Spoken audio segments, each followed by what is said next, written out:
is Glenda Dawson, and I have Moongirl here with us, and you're watching the Paranormal Dolls. We are here every single week, and you could find us at the Glenda's Magical Creations channel, at the Conscious Awakening Network, on Roku TV, Apple TV, Amazon Fire TV, and so many other streaming platforms. So, Sarah, my Hey, little girl, how are you? I'm great and excited about our guest. Yes, yes, me too, me too. You want to introduce him? Go ahead. Yes, he's a dear friend of mine. He's amazing. Travis Shortt. Thank Yay. thank you Uh, guys so much. It is a pleasure to be with you. Been looking forward to this. I guess for about a week and a half, I think, is when Sarah reached out to me. And always a pleasure to be in the company of two beautiful souls and two beautiful individuals. So thank you very Thank much for you. that. Thank you. And always fun to talk about the subject that we're going to look at here this afternoon, which is Mothman. Hmm. So, I'm sure our audience wants to know a little bit more about you, and so take it away. Uh, let's see. Interest. Yeah, my background is so bizarre. So currently, what I do for a living, I'm kind of starting now and go back. I am a public relations consultant, which really feeds into my background. I started in broadcasting. Actually, September will be 31 years that I started in radio, and then I went into television and then ad agency and then marketing and public relations for a hospital, and then worked for some film companies and things like that. And it was actually working for Black River Films that we did this project that we're going to kind of talk about a little bit today, which is Dark Wings, the Mothman Chronicle, which is the first feature-length documentary that was ever done on Mothman. There had been these small segments, unsolved mysteries, and some. It had been part of these anthologies, and so then 15 minutes, 30 minutes, things like that. We went for a feature-length documentary looking at everything that was happening in Point Pleasant, West Virginia, at the sightings of Mothman. And so my background is really marketing, public relations, broadcasting, advertising, thunder. No, that's not me.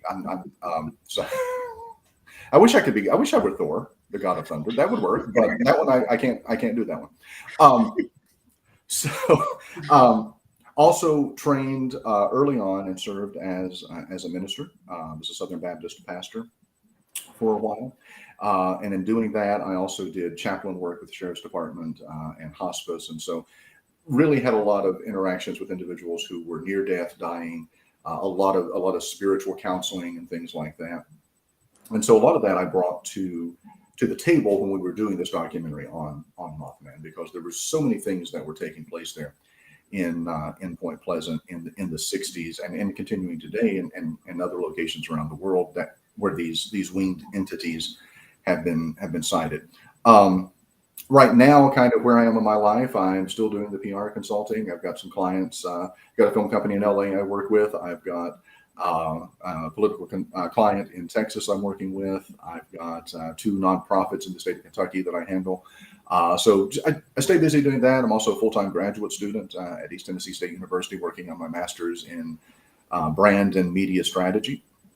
So I'm kind of all over the place and still do these interviews talking about Mothman and the Dark Wings documentary and kind of where we left it off and what we want to do with it in the future. And there's been some struggles and some ups and downs and things like that. And kind of we'll talk a little bit about that today as well, because I've had a lot of people reach out recently, want to know about where they can get the film and what's going on, because we talked early on about there being a series of documentaries, not just what we did in the first one, but continuing it into looking at other aspects of these sightings, especially in Point Pleasant and other places around the world, and in different cultural, religious, and spiritual perspectives and things like that. So it's been interesting. We started the process in 2001 is when we became aware of Mothman in Point Pleasant.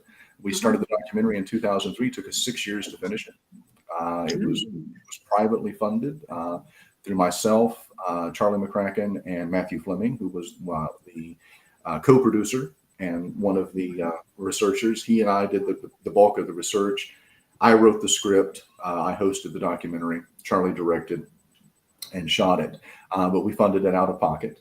So it took a little bit of time to do that. Right. And we spent a lot of time in Point Pleasant and have a lot of good friends there that we made to this day.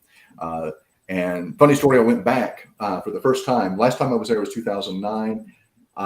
For the premiere of the film, I took my daughter and her squad, which was like this nightmare trip with a bunch of teenage girls, to Point Pleasant for my daughter's 16th birthday. That's what she wanted to do. So we went and spent an entire weekend up there and let them retrace, and took them to all the spots where I had shot and where I had interviewed people and told them the history and got them involved and things like that. It was fun, but you can imagine what it's like with, like 16-year-old girls trekking all over the town of Point Pleasant and the TNT area and things like that. It was fun. My favorite thing is, as soon as we crossed into West Virginia, and I don't know how long they had it queued up on one of their phones, but they played John Denver's Country Roads, and they started singing to the top of their lungs as soon as we crossed the state line going into West Virginia. So fun times. Fun times. Yeah, it was great. We really did have a good time. And it was great getting to see a lot of folks that I hadn't seen at that point since 2009. So, it's been almost 10 years. Wow. So what got you interested in wanting to go forth with this documentary?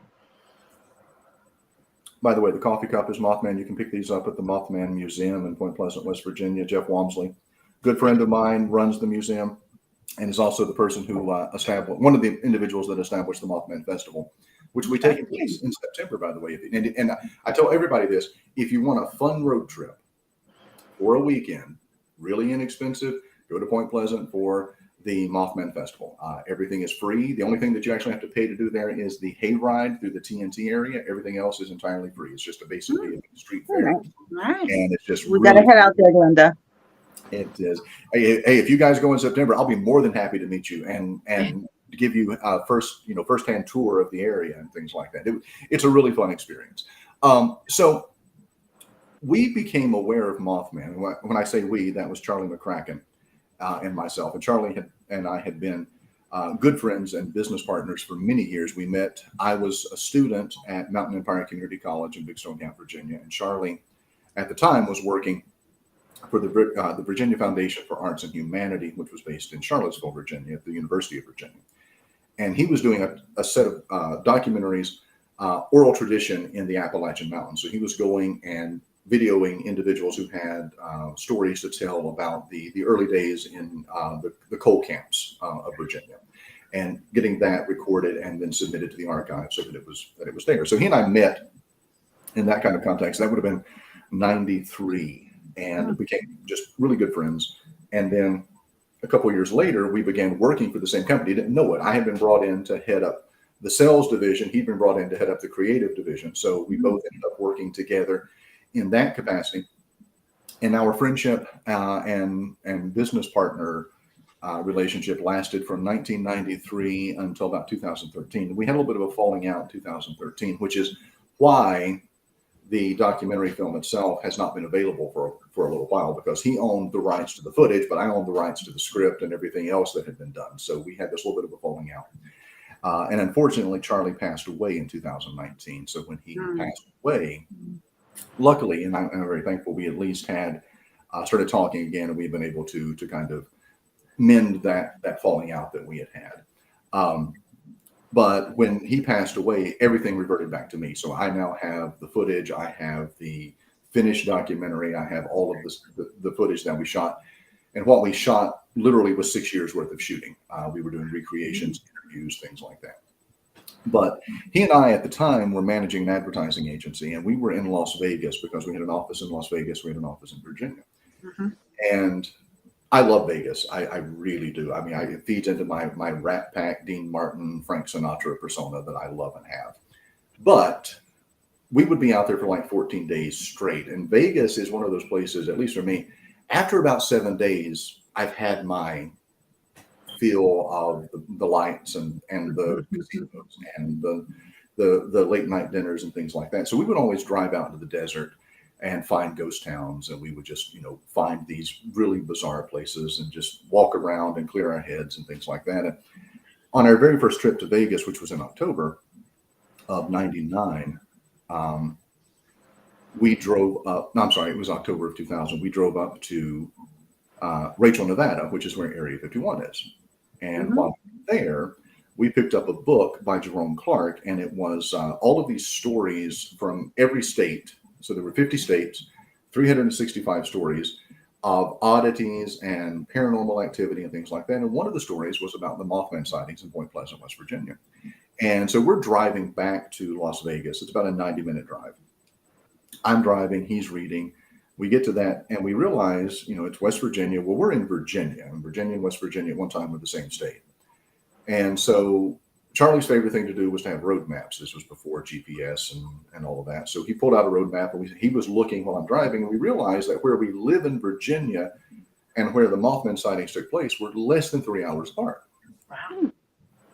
So we made this mental note. One day, we're going to take a trip. Fast forward a couple of years, and we were actually shooting a documentary film in Ashland, Kentucky, and we realized at that point, we were about an hour and 15 minutes away from Point Pleasant. So we just, at the time, I was married, he was married. We called our wives, like, we'll see you guys tomorrow. We're making a detour. So we drove to Point Pleasant, met some people, started talking to them, and realized there was a story here. Not just the Mothman story, but there was this story of a town and the resilience and the tenacity of human nature, because you had all of these things taking place, the collapse of the Silver Bridge, and how it impacted this town. And yet this town is still moving forward. They're still growing to some degree. They're surviving, at least, if not thriving, they're at least surviving. And we just fell in love with it. And so we decided at that point we were going to start this project, and it became a side project because we had these other things that we were doing.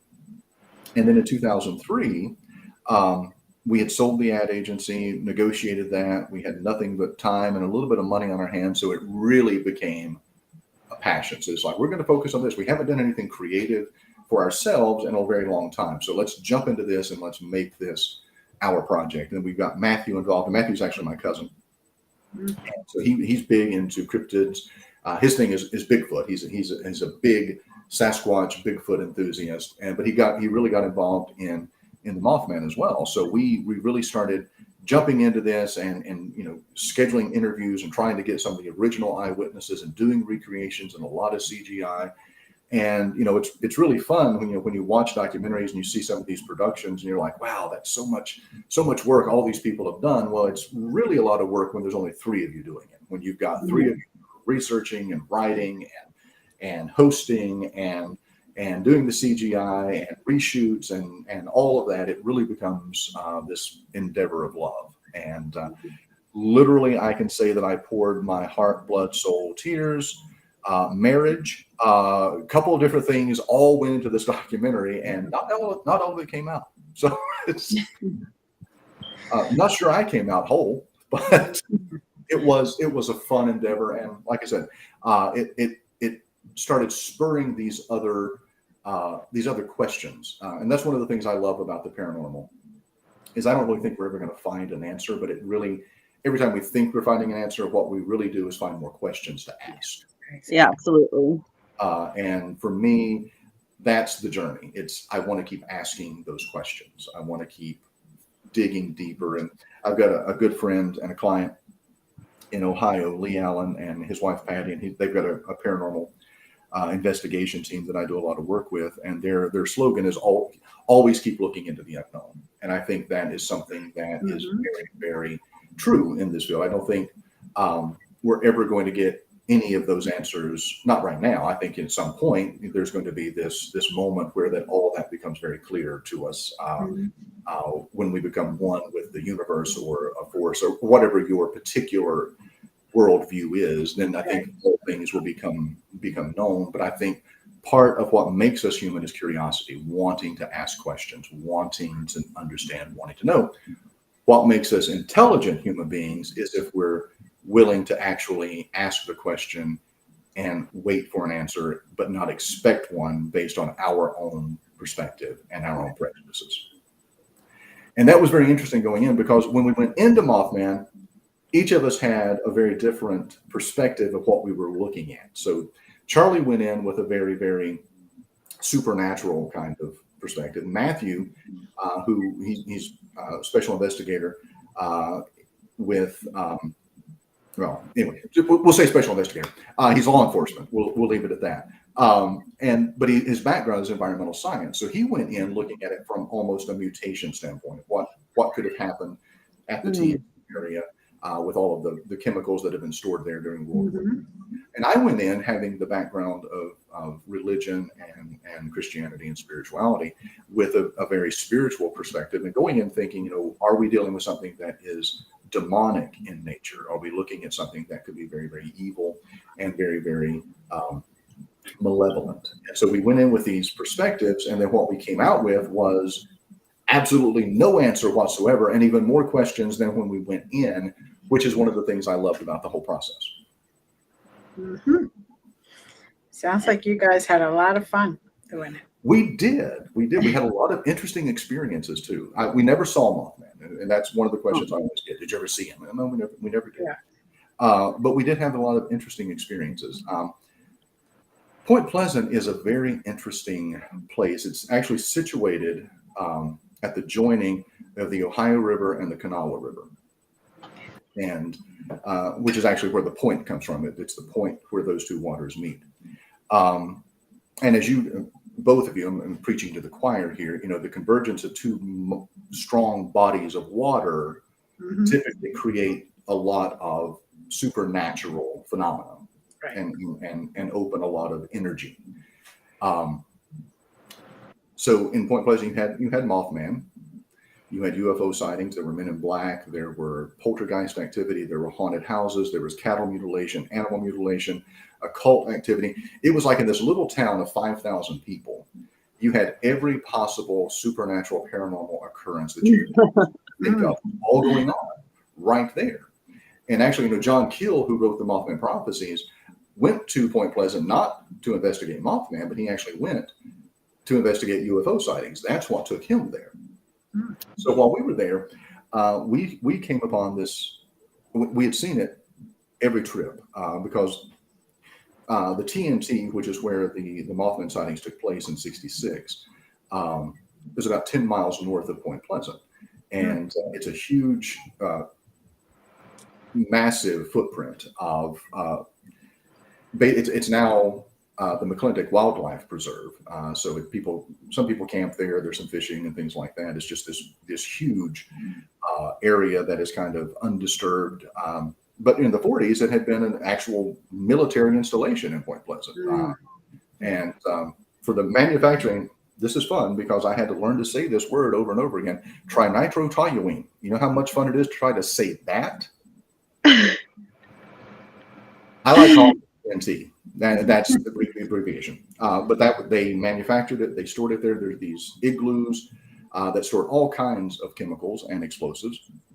And we've actually been in several of them. And actually in 2010, one of them exploded during the Mothman Festival.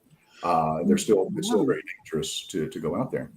But we would drive up there and we did a lot of shooting. We did a lot of interviews up there. But we kept passing this building. It was this 3-story brick structure off in the field. It was all alone, nothing around it. Really creepy looking. So obviously it attracted our attention. So we decided to go and tour it one day. And we went in. It was full of graffiti. Obviously, vagrants had been living there. There were empty liquor bottles and cigarette cartons and things like that. Very long hallway, staircases, just this massive complex. And what we discovered, it had been a mental institute at one time. And it had actually been several things. It had been a mental institute, it had been an orphanage, but it had been built in the 1920s, and it was still engraved on the front of the building, the Lakin State Hospital for the Criminally Insane Colored Boy. So it actually had this very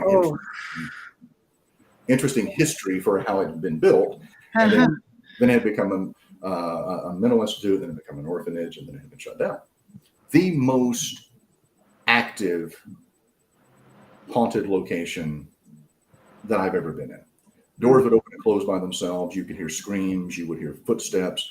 You would hear all of this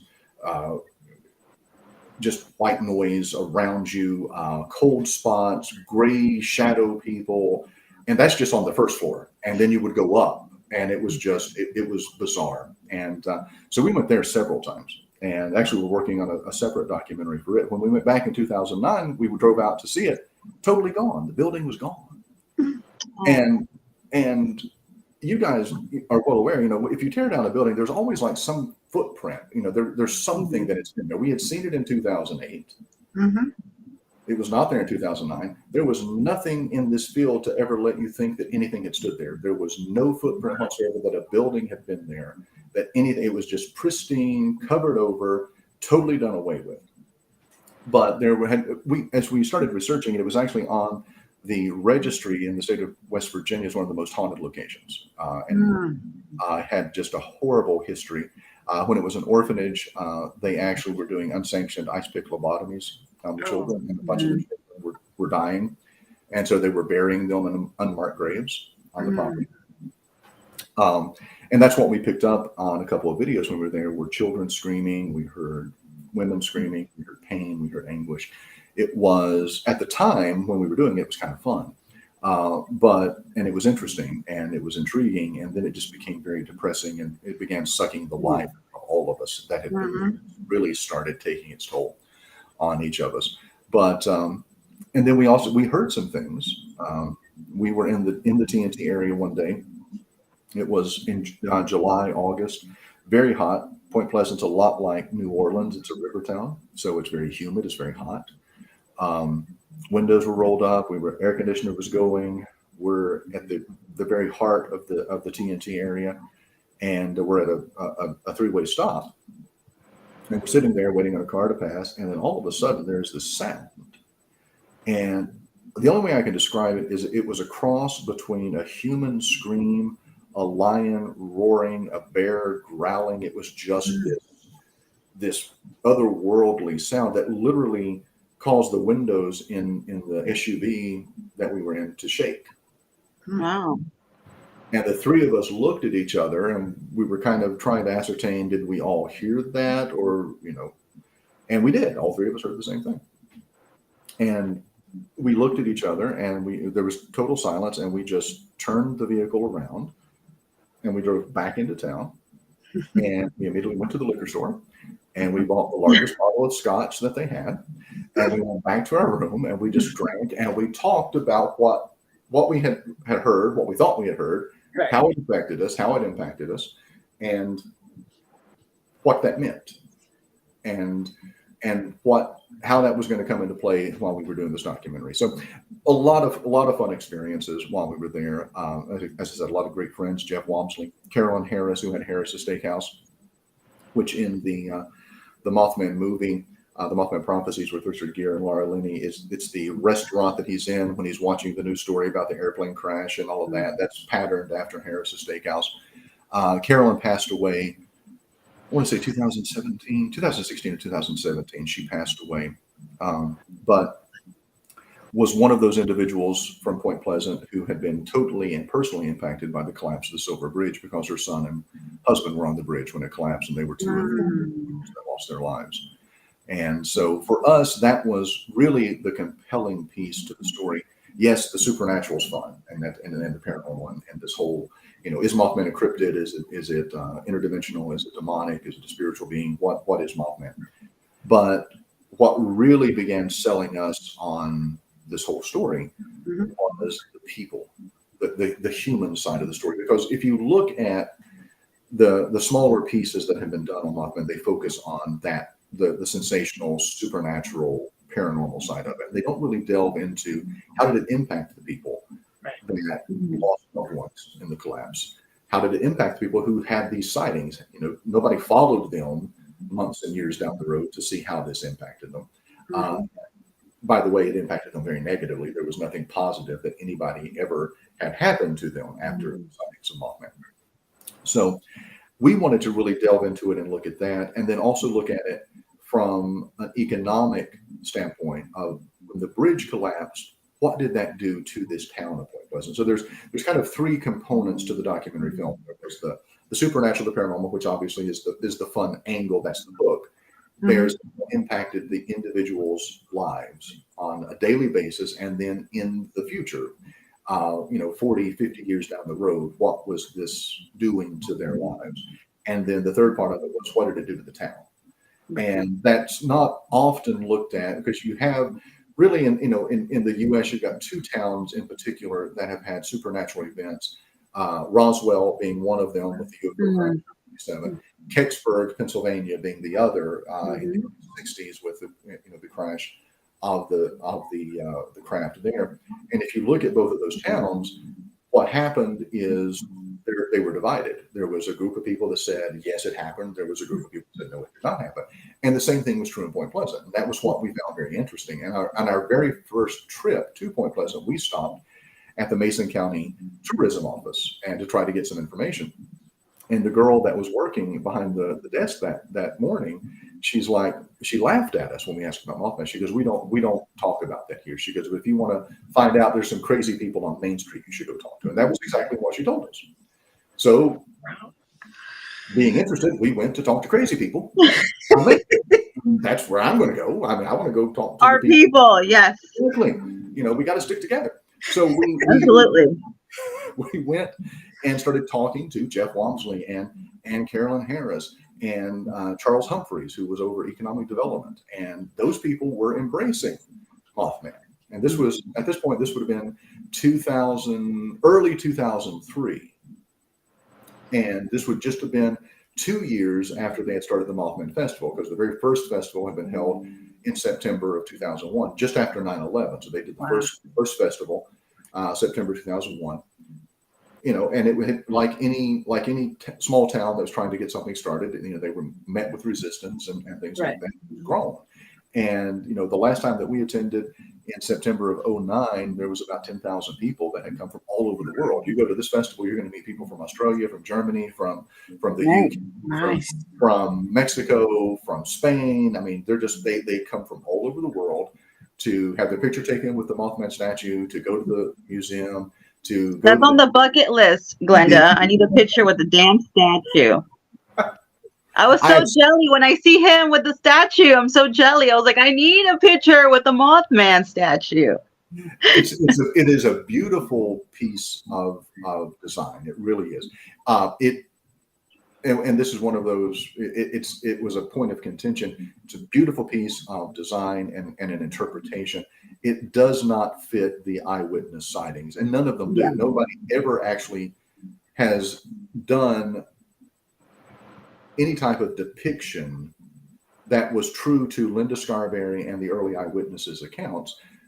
And the whole term Mothman, I hate using it because a reporter from the AP is the one who coined the term. And it was back in it was 66, 67. So it was when the Batman TV series with Adam West was hugely popular. So they said, we'll call it Mothman. There was nothing insect-like or moth-like or anything about the original eyewitness descriptions of those individuals that saw this entity that was winged, had red glowing eyes. Well, since we're going back on that, can you maybe give us a little bit of the background for those who are not familiar with the Mothman sightings? Absolutely. How all this began? So the quote-unquote original sighting took place on November 15th, 1966 in the TNT area. TNT area at the time. We're making you say the whole word. You have to say the whole word. Trinitro-toluene. Do not make me say that again. You have no idea how many times I screwed that up when I was recording the voiceover for this thing. I wouldn't be able to say it, so I believe you. Oh, it was horrible.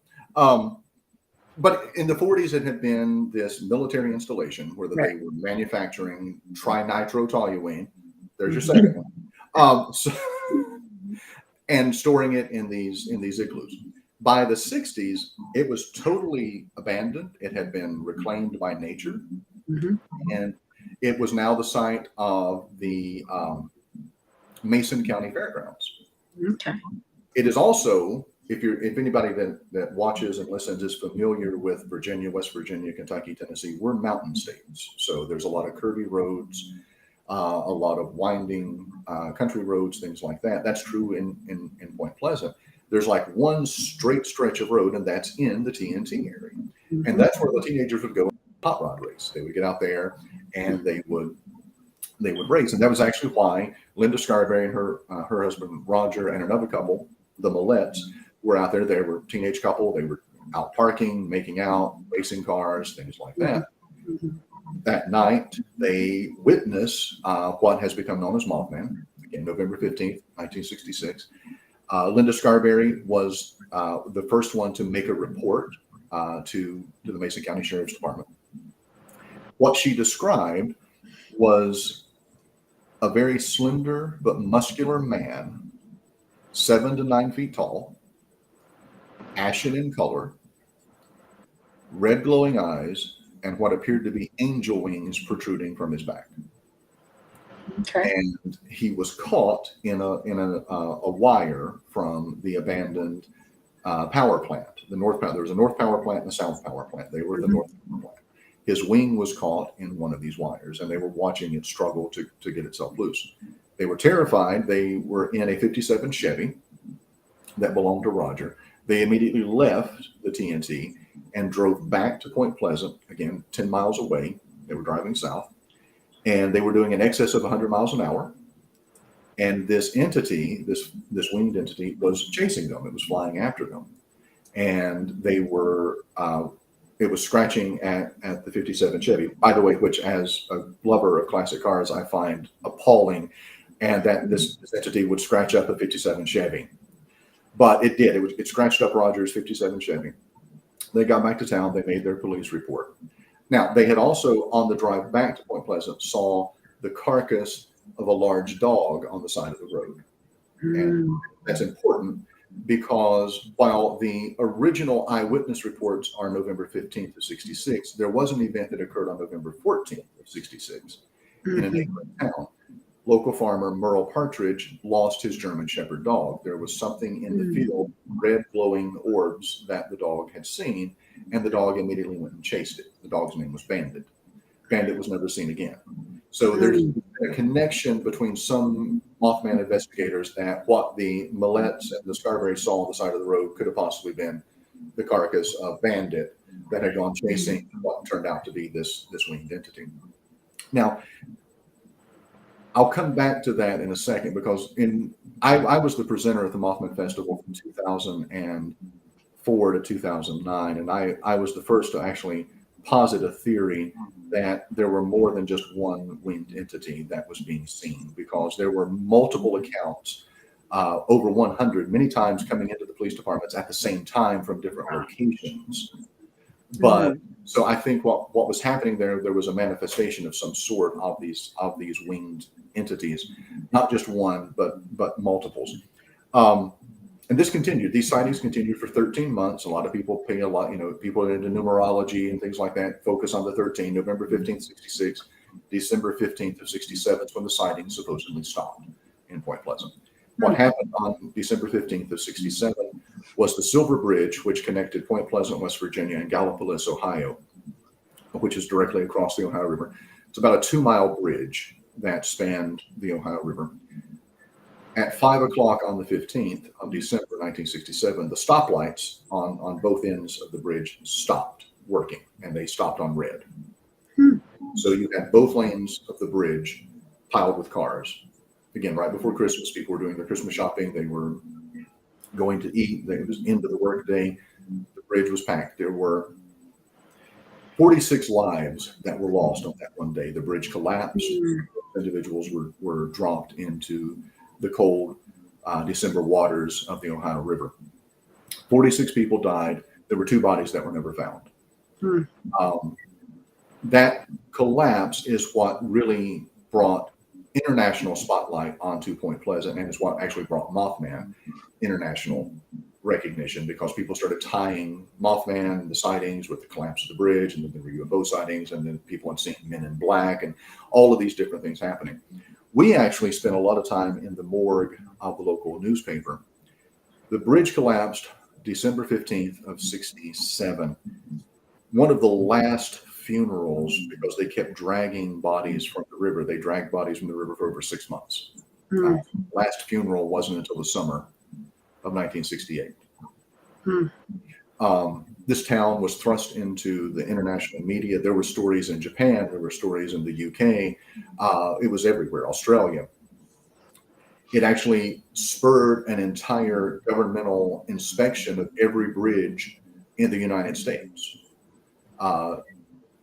Johnson immediately shut down bridges that were similar in structural design of the Silver Bridge, and began looking at the structural integrity of these bridges to make sure that something like this had never happened. Because at this time, it was one of the greatest domestic calamities and tragedies that had ever happened on U.S. soil. Mm-hmm. So that bridge collapse actually did a lot more than just bring the spotlight to Point Pleasant and infrastructure in the U.S. and road safety and all of that. But that 2-mile stretch of bridge literally cut Point Pleasant off from the rest of the world. Because what had been a 2-mile drive across the river, now if you were in Point Pleasant and you want to go to Gallipolis, you had to drive 10 miles north, cross another 2-mile bridge, and drive 10 miles south. So you had a 22-mile one-way trip just to go to a restaurant or just to go to shop. That was the main thoroughfare from West Virginia to Ohio. So all the trucks, all of the traffic, everything that was economically important and impactful to this area got diverted and sent different places. So, and it took them over 10 years to rebuild a bridge. So they went 10 years with this isolation. So even when we were going in the early 2000s, and even to this day, what you see is all of the economic development was on the Ohio side of the river. That's where all of your franchises, your chain restaurants, chain hotels, your Walmarts, all of that is on the Ohio side. Point Pleasant is still locally owned mom and pop businesses that have tried to survive since the collapse of the bridge. And they've done a very good job of doing that. There's some businesses that have still been in existence since the collapse of the bridge. And so, when we would go up, there's one hotel in Point Pleasant. It's the Lowe Hotel, beautiful historic hotel, beautiful, wrought iron balconies that look out on the Ohio River and things like that. It was just a little too steep for our blood when we were funding this entire project ourselves. So we would go and stay in Gallipolis at what was called the Blue Fountain, which is where John Keel would stay when he would go up and do his investigation. So we wanted that tie to John Keel as well. We wanted to stay where John Keel had stayed and things like that. Funny story on Gallipolis, because it's spelled Galliopolis. And so we had this debate going on when we kept going up is how you pronounced it. So we're in Gallipolis one day and we pull into a BP gas station. And it was an old BP gas station, self-serve still. And old guy comes out, chewing tobacco in his mouth, putting gas in the car, cleaning the windshield for us. And I get out and I said, appreciate what you're doing for us. I said, we're just coming through visiting. I said, can you tell me how to pronounce where we are? And he just looked at me and he went,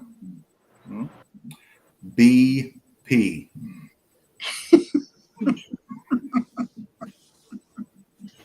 True story. He got me there. He got you. I didn't say how to pronounce the town. How do you pronounce where we are? So yeah.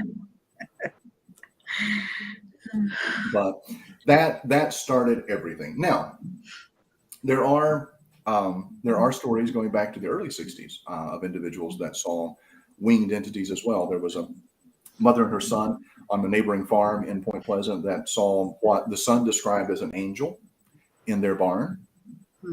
There were some individuals digging a grave late one evening, and they saw a similar thing. They saw a winged entity there. In their account, it lifted off of the ground in flight, not unlike a helicopter takes flight. So the wing began to rotate and to flap, and then it just kind of elevated itself, and then it flew off.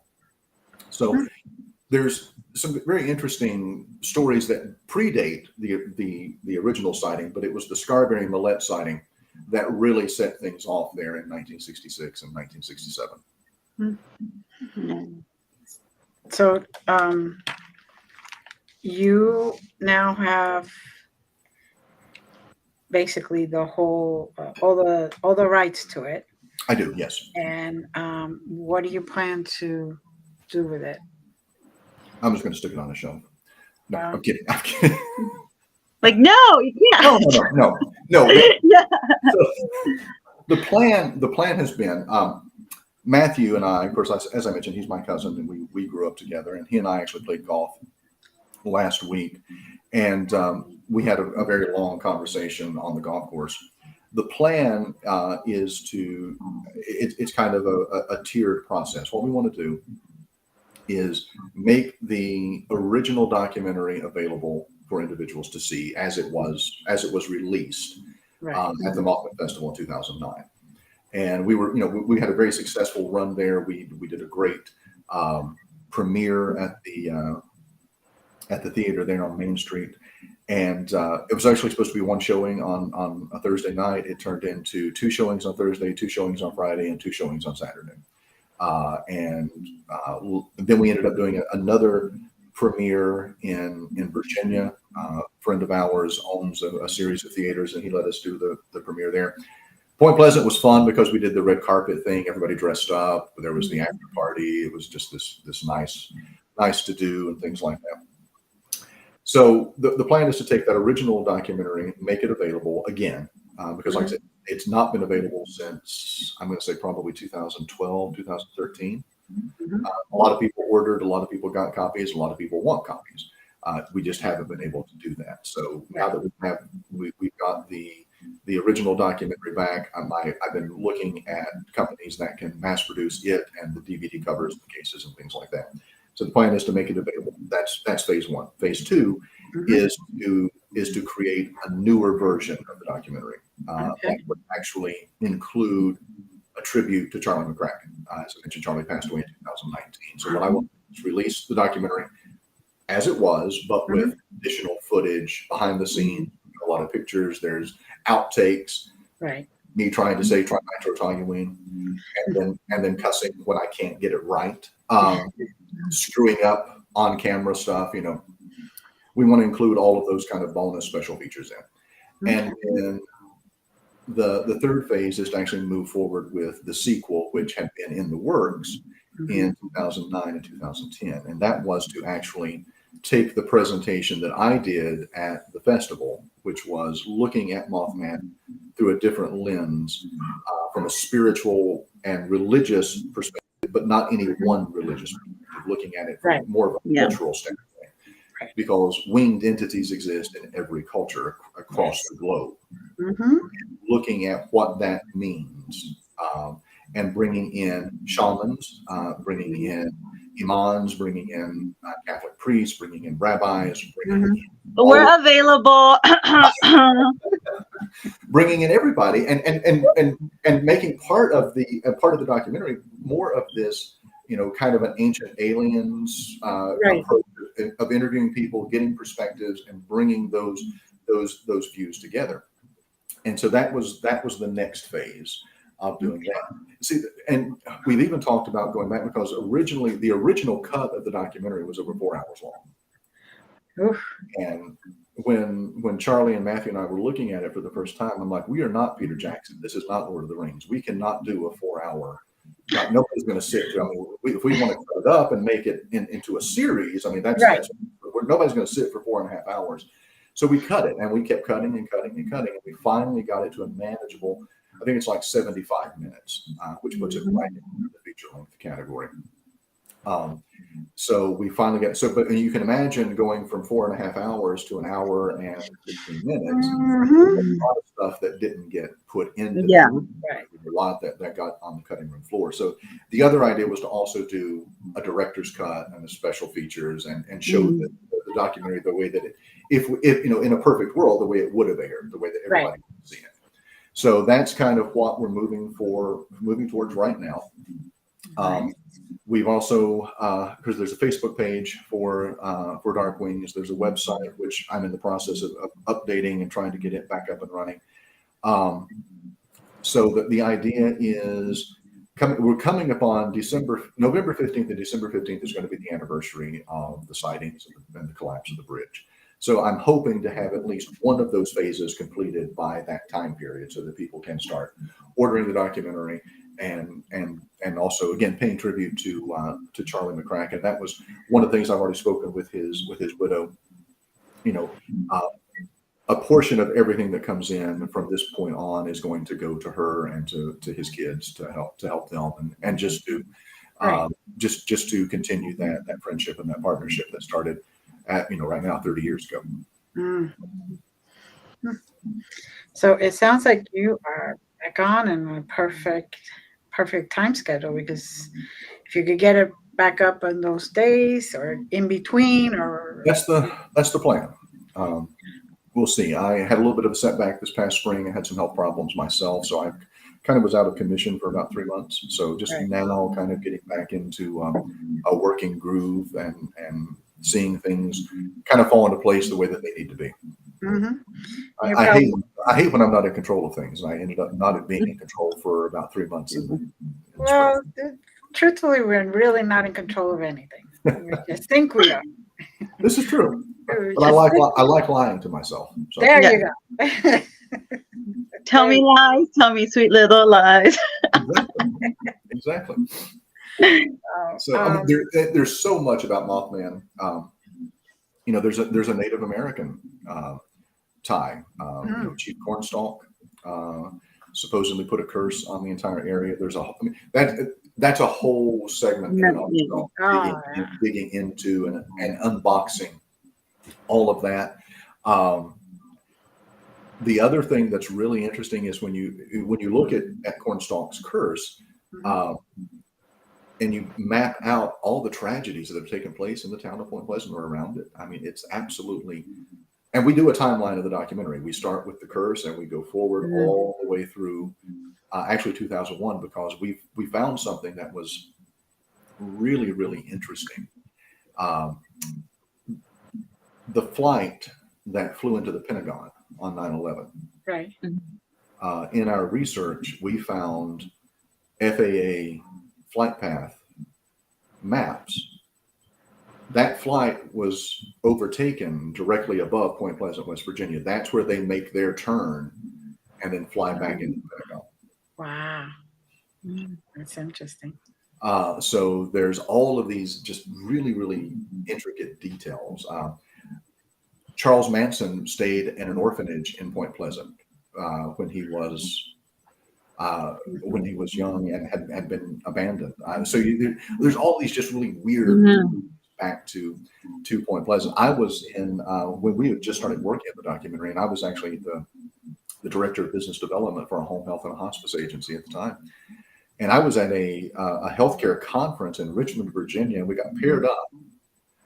And I sat at the table with this marketing and business development person, and we're talking. And she asked me where I was from, and I was telling her. I said, "Well, where are you from?" She's like, "Oh," she goes, "This is this little town in West Virginia you've never heard of."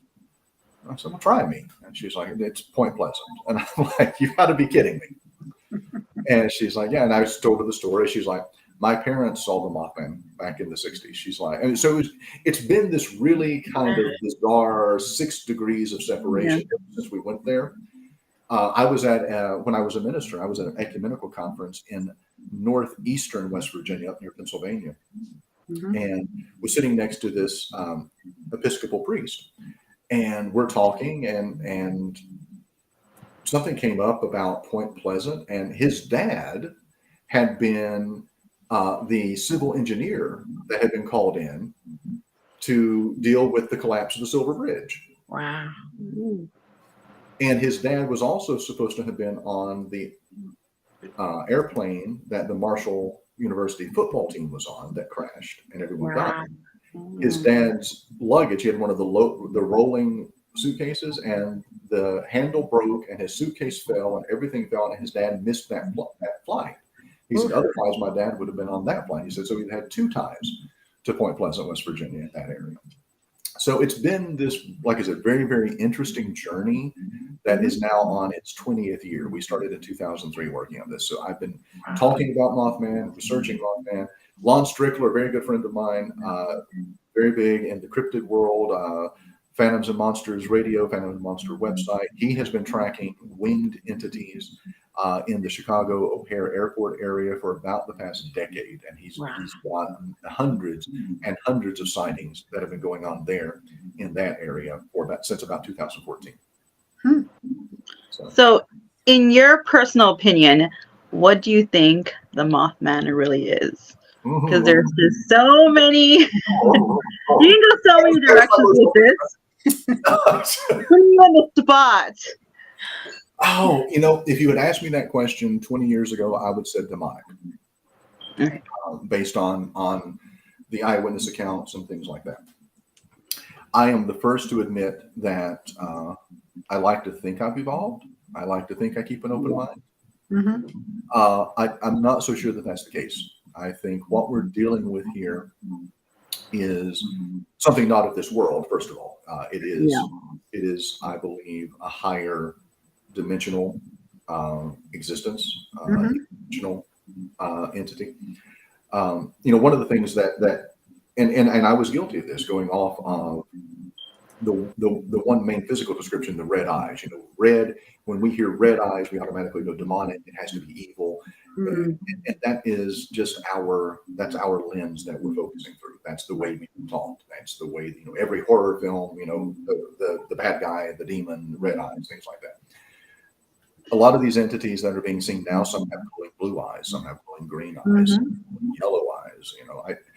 I told Lon on one of his shows, and I just did a show last week, and I said the same thing. I said, glowing green eyes, maybe they're Irish. I don't know. Glowing red eyes, gets hung over. I mean, that's what again, right. That's fine. I don't know.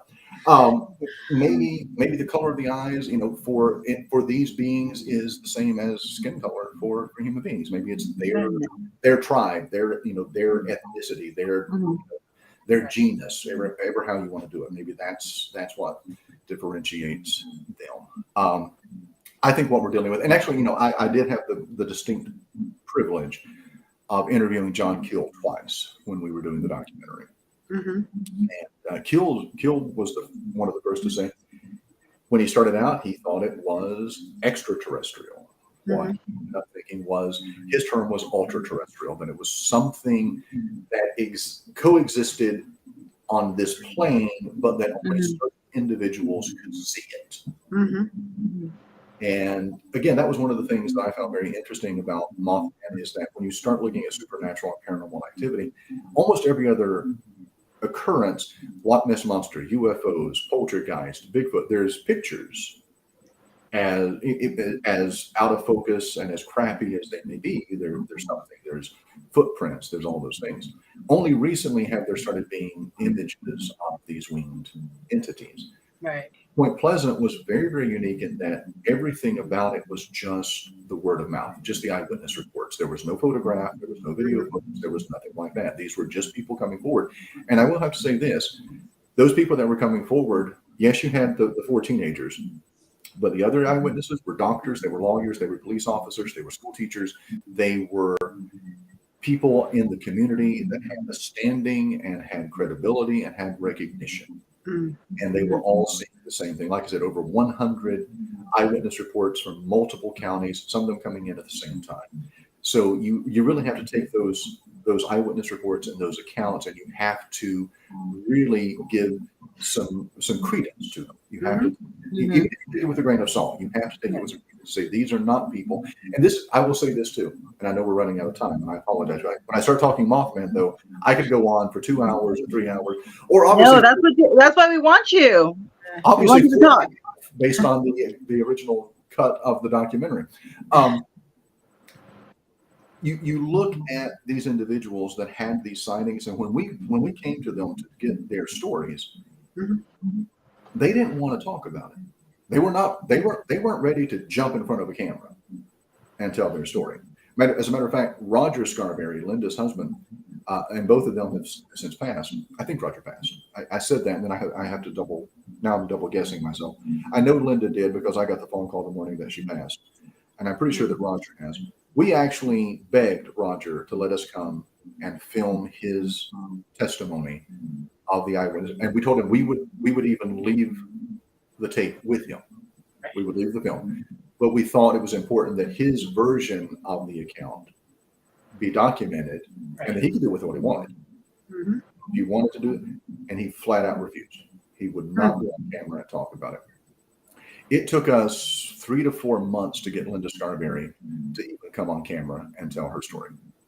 And when she did, we actually took her back to the original site of the eyewitness report. And I was driving, and she was in the back seat. She was with her daughter and son-in-law. Charlie was in the passenger seat.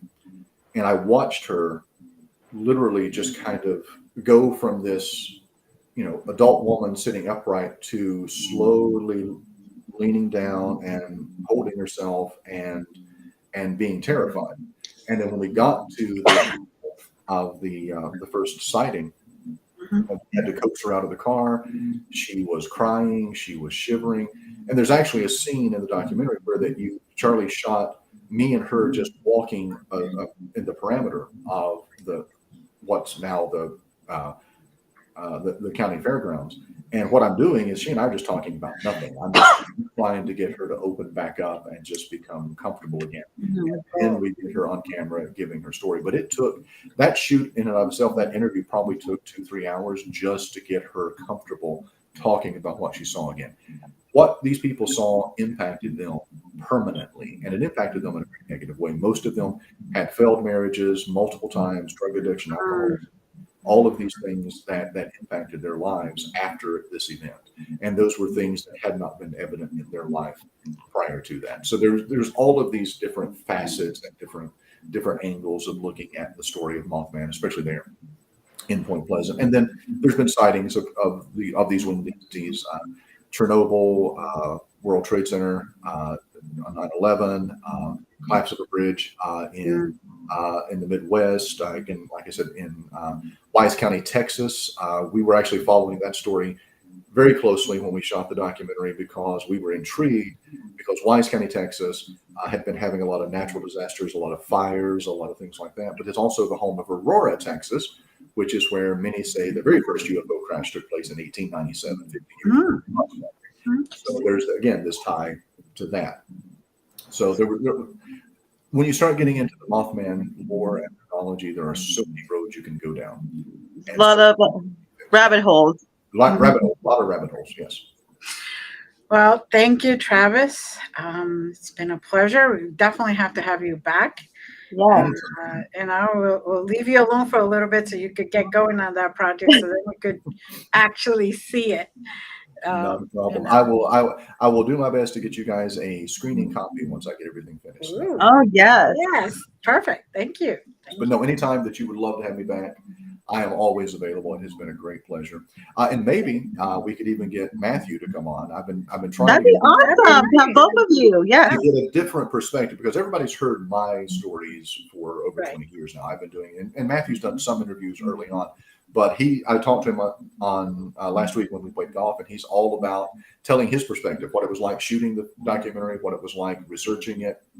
So I think that's an interesting approach that we have. Next time we should bring cousin primo Matthew. Yeah. Well, thank you. Nice meeting Thank you guys very much. I'm looking forward to being back on. Thank you both very much. It has been my distinct pleasure.